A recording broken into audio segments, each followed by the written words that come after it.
Bonsoir, bienvenue dans cette nouvelle vidéo. Aujourd'hui, on va voir la troisième partie de notre troisième leçon qui porte sur la continuité des fonctions numériques. Voici les différents points qu'on va aborder dans cette vidéo. Dans un premier temps, on va voir le théorème des valeurs intermédiaires. Après, on va voir la conséquence du théorème des valeurs intermédiaires. Ensuite, on va voir la contraposée du théorème des valeurs intermédiaires. Après, on verra le théorème de la bisection. On va voir ici trois définitions qui sont équivalentes. On nous dit soit f une fonction continue sur un intervalle i. A et b des éléments de i, tels que a est inférieur à b. 1, c'est-à-dire la première définition ou bien propriété si on veut. On nous dit que tout nombre réel compris entre f de a, qui est l'image de a par la fonction, et f de b, qui est l'image de b par la fonction, admet au moins un antécédent par f situé entre a et b. Ça, c'est la première définition ou bien propriété. 2, on nous dit pour tout réel se trouvant entre f de a et f de b, l'équation f de x est égale à c admet au moins une solution se trouvant entre a et b. Ça, c'est la deuxième définition. Troisième définition,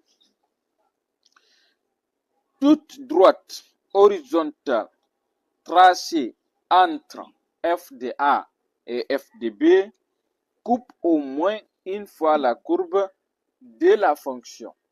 On va voir ça en détail dans le repère. Supposons qu'on a notre repère ici, notre repère orthonormé. Là, on a l'axe X. Ici, on a l'axe Y. On va tracer une courbe quelconque qu'on va noter CF si on veut. On va prendre ici un élément qu'on va noter petit a et un autre élément ici, on va le noter petit b. Pour trouver f de a et f de b, il suffit de faire une projection sur la courbe et de projeter sur l'axe des ordonnées. Pour ce faire, on va projeter ici notre a ici et là, on le projette. Nous allons obtenir ici f de a. On fait la même chose, on projette le b ici. Nous allons obtenir f de b. Voici, on a a, b, f de a et f de b. On commence par la première définition. On nous dit que tout nombre réel compris entre f de a et f de b admet au moins un antécédent par f situé entre a et b. Supposons qu'on prend ici un nombre réel k. Si nous faisons la projection de ce nombre réel k sur l'axe x, nous allons tomber sur une autre valeur qu'on peut noter si on veut k'. Donc, quelle que soit la valeur que nous allons prendre entre f de a et f de b, on va toujours y avoir un antécédent pour cette valeur. K, c'est l'image de k' par la fonction f. N'importe quel point qui représente ici un nombre entre f de a et f de b, si vous faites la projection, vous allez toujours trouver un autre point sur l'axe x qui est comprise entre a et b, tel que l'image de ce point est égale au point que vous avez choisi entre f de a et f de b. Pour notre deuxième définition, on nous dit que pour tout réel c se trouvant entre f de A et f de B, l'équation f de x est égale à C admet au moins une solution se trouvant entre A et B. Nous allons prendre notre C qui est là. Et là, on nous dit l'équation f de x est égale à C. On sait que f de x, c'est la notation des images. Par exemple, si nous avons ici une valeur qu'on note x et que nous faisons sa projection, là, on va tomber sur f de x.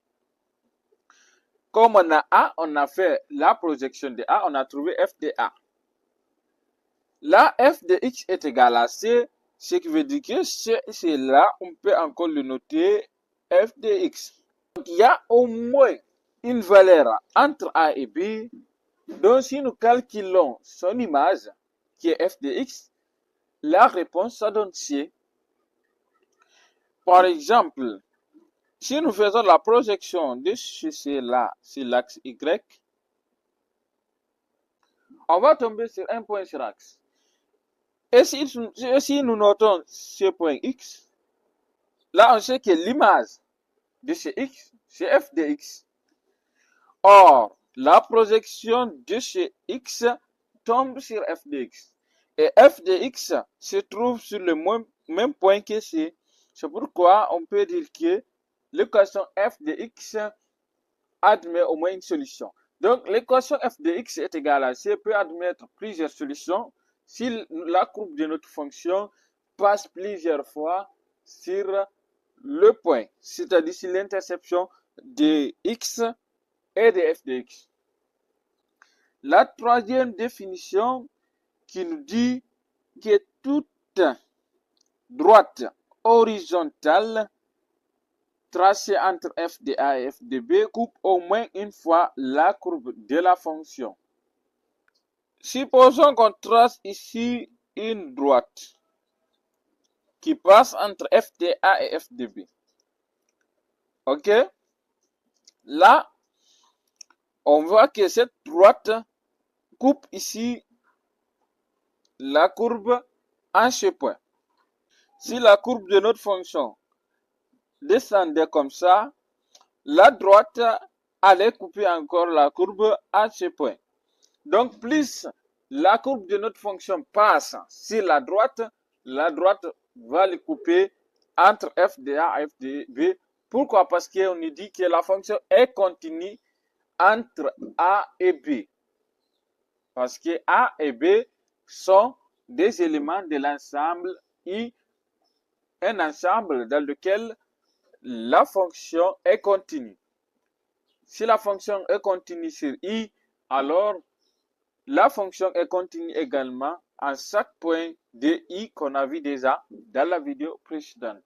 À présent, on va voir la conséquence du théorème des valeurs intermédiaires.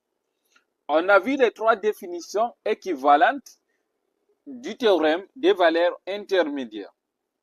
Ces définitions entraînent ici une conséquence. Cette conséquence, c'est quoi?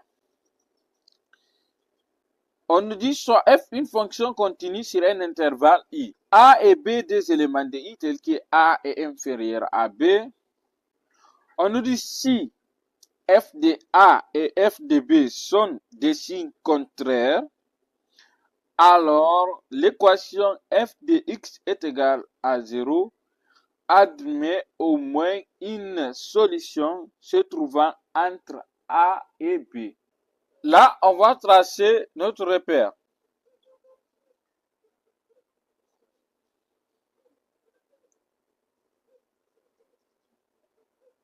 On va avoir une courbe qui se présente comme ça. Là, on a A. Quand on fait la projection de A sur notre courbe, on tombe sur f de A. Si on fait la projection de B sur notre courbe, on tombe sur f de B. ici, on a l'origine du repère qui est 0.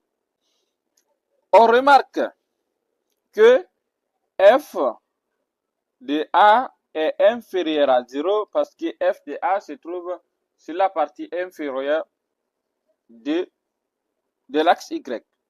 Et f de B est supérieur à 0 parce que f de B se trouve sur la partie supérieure de Y.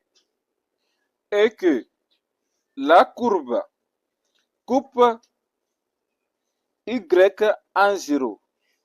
C'est pourquoi on a ici f de x est égal à 0. On va voir la contraposée du théorème de valeur intermédiaire. On dit soit f une fonction continue sur un intervalle i, si f ne s'annule pas sur i, alors f garde un signe constant sur i. Si nous traçons le repère, c'est qu'on a ici A, on a B.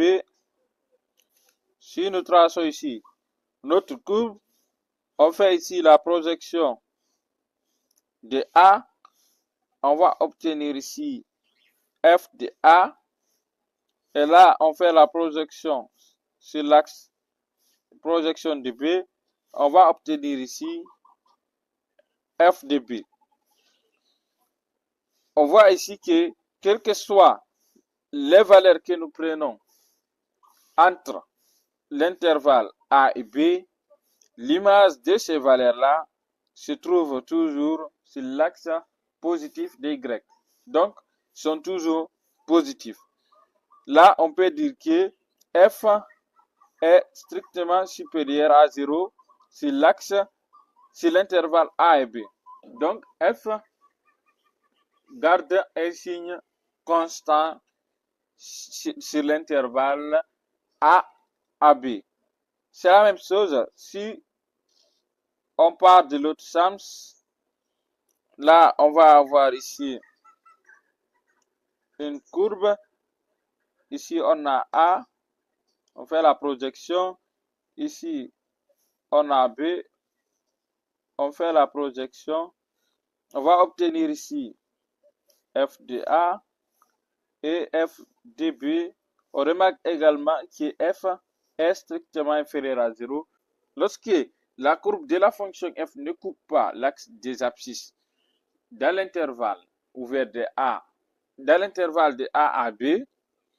Dans ce cas, on peut dire que le f garde un signe constant dans cet intervalle. Si le f était positif, il doit rester positif dans cet intervalle. Si f était négatif, il va rester également négatif dans cet intervalle. On a théorème de la bisection. Soit f une fonction continue est strictement monotone sur i. A et B des éléments de i. Alors ici, on a trois versions qui sont équivalentes. La première version, c'est que tout nombre compris entre f de A et f de B a un et un seul antécédent par f sur i. La deuxième version, ça nous dit que toute droite horizontale pouvant être tracée entre f de A et f de B ne coupe la courbe une et une seule fois. Et la troisième version, on nous dit si C est un réel compris entre f de A et f de B, alors l'équation f de x est égale à C admet une et une seule solution sur i. Ces trois versions ressemblent aux trois propriétés qu'on a vues au niveau des théorèmes de valeurs intermédiaires. Ce qu'est la différence entre les deux valeurs, au niveau des théorèmes des valeurs intermédiaires, on peut avoir dans l'intervalle A et B la courbe qui passe sur le même Y avec des x qui sont différents. Donc la courbe n'est pas monotone. Par contre, au niveau de la théorème de la bisection, la courbe, elle est monotone. Donc, ce qui veut dire que on ne peut pas avoir la courbe d'une fonction qui passe sur le même y avec des x différents. Supposons ici qu'on a notre repère. On va tracer ici une courbe. Là, on note A. Ici, on va noter B. Si on fait la projection, nous allons tomber sur f de A. Et si on fait la projection, nous allons tomber sur f de B. On remarque ici, dans cet intervalle qui est là, l'intervalle A et B, la courbe de notre fonction est monotone. Là, on peut avoir ce point-là qu'on va noter K et ce même point ici qu'on va noter K' qui ont le même image qui est f de K secondes. Ok? Mais quand on fait leur projection sur l'axe X, nous allons tomber sur deux points sur l'axe des abscisses qui sont différents. Donc, on va tomber sur X et X'. Mais dans l'intervalle A à B, la courbe ne se présente pas comme ça. Donc, elle est strictement monotone. Soit la courbe croît ou bien la courbe décroît. Si vous avez un tel cas, c'est là que les trois versions s'appliquent.